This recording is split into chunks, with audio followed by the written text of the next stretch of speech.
So, eto na nga itong si Katunying mga sangkay, hindi na nakapagpigil dito kay Marcoleta.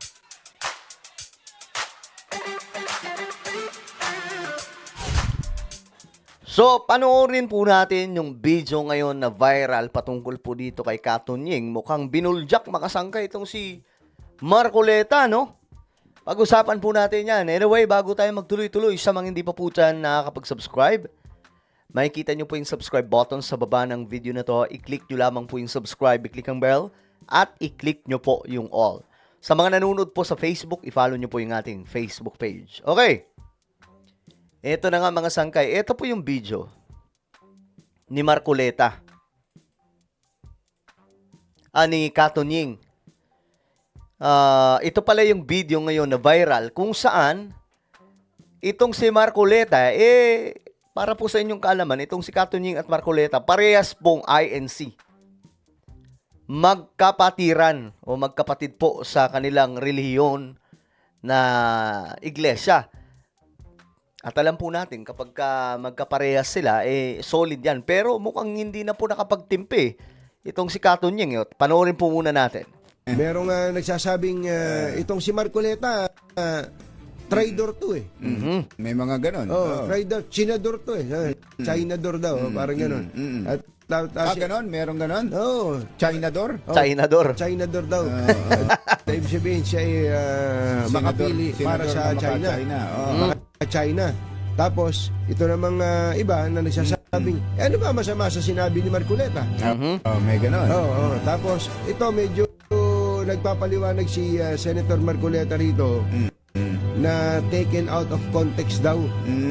Yan ang paliwanag niya. Yang tinutukoy mga sangkay ni Katunying, mamaya ipapanood ko po sa inyo yung video mismo. Yung binanggit niya na i-give up na yung KIG, yung Kalayaan Island Group. Pinanood ko tuloy ng buo eh. Pinanood po niya ng buo. Ngayon, mga sangkay, eto na ha. Panoorin po muna natin. Babalikan po natin itong pahayag ni Katunying. Babalikan po natin. Ito po yung video, mga sangkay. Panoorin po ninyo ha. Baka sabihin po, kasi dinideny po ito ni Marcoleta na hindi naman daw niya sinuggest na ipamigay yung Kalayaan Island. Ngayon mga sangkay, tingnan po natin. Ngayon, si Commodore Tariela, I don't know kung alam niya ito o hindi. He does not want to inform the public, including the rest of the members of the armed forces. Kapitan, we swear to the Constitution that we will defend the Constitution, all the laws and orders and regulations. Kapag magkakaroon po ng giyera sa pagitan ng dalawang bansa, kayo po ang una na sasagupa dito. Kaya dapat po mas interesado kayo kaysa sa amin. Ano ba talaga ipagpapatayan natin dito? Ayan na. Ito na ha, kine-question na po niya. Mga sangkay, tandaan po natin yung mga ano natin, ninuno, di ba? Nakipaglaban po yan para sa kalayaan ng Pilipinas. Pero ito mga sangkay, ano ba yung kine-question niya mga sangkay kung ano ba itong mga pinaglalaban natin dito? We will offer our lives, including the lives of our children, and to die for it. For something that is not even within our EEZ. Ayan na. Ang gawin natin po para madali, i-give up natin yung KIG. Ang gawin natin, para madali, i-give up natin yung KIG. Ngayon mga sangkay, yun pa lang, alam na po natin na klaro yung kanyang sinabi na i-give up yung Kalayaan Islands. Malinaw na malinaw, mga sangkay. Ito pa, panoorin po natin ang buo para malaman po natin kung sino ba talaga ang nagsasabi, itong unang Marcoleta o yung pangalawang Marcoleta na. Then, mako-coordinate na natin lahat. I-give up daw natin, di ba? But until and unless nandun yung KIG, wala nga po nasa labas po ng ating exclusive economic zone. Paano po malalagay sa entire West Philippine Sea? Kita nyo, hindi niya nagigets yung Kalayaan Group of Islands. Hindi niya nagigets ang pinagkaiba sa West Philippine Sea. Mr. Chair, kaya po yun ang dahilan. Hindi po tayo makagawa ng mapa para sana ma-submit na natin. And in our lifetime, we will able to see doon sa entire stretch ng South China Sea, lalabas doon ang West Philippine Sea.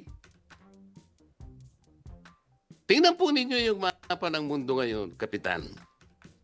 Ang nakalagay South China Sea. Hindi ibig sabihin sa China lahat yon. But in the entire expanse of that body of water, nandun yung EEZ ng Vietnam, EEZ ng China, EEZ ng Malaysia, EEZ ng ating bansa. Nandun sa South China Sea. Pero tayong gusto natin, imbes na EEZ lang, theoretically ang nandun, gusto nating ilagay yung West Philippine Sea. That's good. Gusto ko rin naman yun. Gusto ko rin naman sa ating lifetime, makita ko rin naman yung West Philippine Sea na ma-drawing doon. How Okay. can we do that? There are procedures and steps to do that. Gagawa nga tayo ng mapa eh. Paano ka gagawa ng mapa? I-include mo yung KIG. Hindi po pwedeng mangyari yun. Lalaban lahat sa iyo mga bansa. Because you are appropriating the high seas. Itong napakadaling intindihin, hindi ko maintindihan kung bakit ayaw intindihin nung lahat ng may concern dito. Lalong-lalo na po kayo. Dapat nalaman nating lahat ito. It is the responsibility of Commodore Tariela to explain this to our people. Meron pong diferensya eh. Hindi po kukunti ang diferensya, Kapitan. Why? The distances are fixed. We cannot move in all these features into the EEZ. Sana mailipat sana natin. Ang Diyos lang makakagawa nun. Paano mo ililipat yung mga features na yung para ilagay dito sa lahat ng EEZ natin? We cannot do that. Hindi niya talaga naiintindihan yung kaibahan po ng Kalayaan Islands dito sa exclusive economic zone natin, West Philippine Sea. Ngayon, mga sangkay, sabi niya, panoorin ng buo, di ba? Pinanood natin.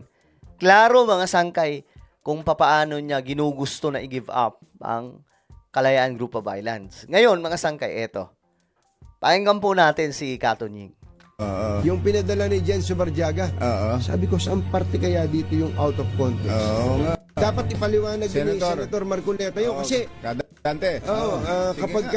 kapag ka yung tayo periodista, kumbaga journalist na tayo, Journalista tayo, sabi ni Katunying. So, ano ba talaga Malinaw eh.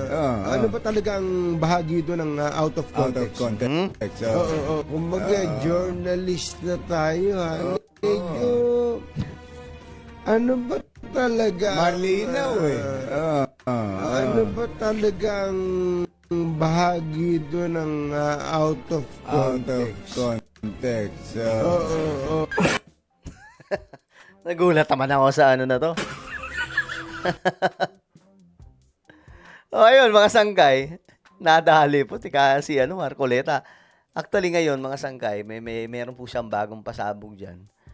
Kakasuhan niya daw ng treason si Carpio, mga sangkay. Kung ano na yung sinasabi para lamang po mapagtakpan ba yung kanyang sinasabi. Well, ano po ang inyong opinion tungkol dito? Comment down below. Meron tayong YouTube channel, Sangkay Revelation. Hanapin nyo po ito ngayon sa YouTube. Kapag nakita nyo na, click nyo po yung subscribe, click ang bell, at i-click nyo po yung all. Ako na po yung magpapaalam. Mag-iingat pong lahat. God bless everyone.